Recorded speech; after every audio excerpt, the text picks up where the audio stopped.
Hello, wildlings. I'm your Creepsmith, and you found my Fear Forge. Lucky you. Tonight's tale, The New Recipe, by DrFobic. I had never been sure what to expect when my wife cooked. She was always on blogs, finding recipes that, in all honesty, were a little above her skill level. Not trying to be rude, but there we are. I was hardly surprised then when one evening she mentioned, "I found a recipe for something we've never tried before." She rolled her tongue as a drum roll. "We're going to have boar." Honey, I tiptoed. "Where did you find boar around here? Aren't those big, dirty pigs from out west or a rainforest somewhere?" She waved me off. "Hush, we're trying to broaden our horizons. Imagine when the Darvilles visit, we'll get to say that we've been eating wild boar. How extravagant."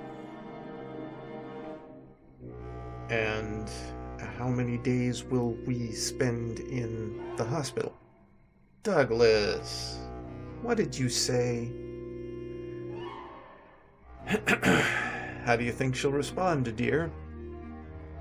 She eyed me suspiciously before shooting me a knowing smile and crooning, "She'll be terribly jealous. I know she's always been jealous that I married you, but I still like to remind her that I always finish first." "Of course you do, my love."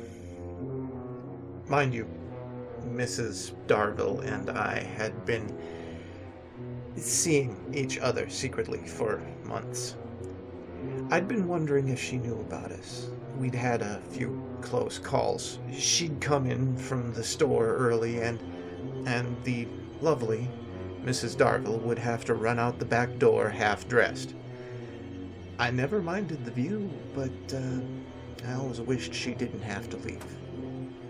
She'd even gone as far as to get a tattoo of a bear on that cute little behind after the nickname that she gave me. It always gave me a little smile. "Now go wash up so you can help me set the table."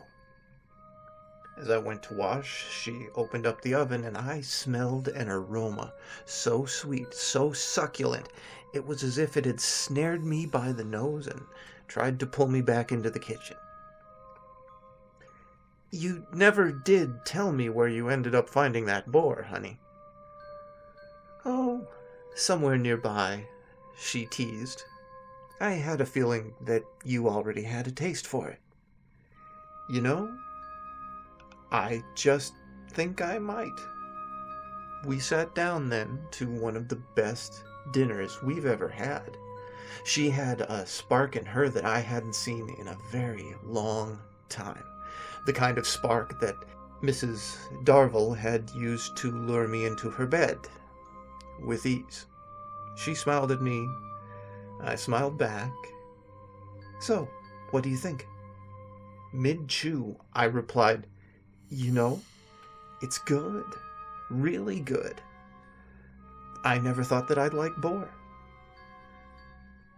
"Oh, silly me. Did I tell you that this was boar?" "I meant to say whore," she giggled. "I've never cooked whore before." Whore?"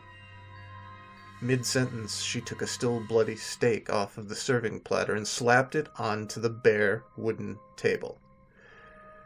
"I told you I found it nearby. I actually picked it up next door."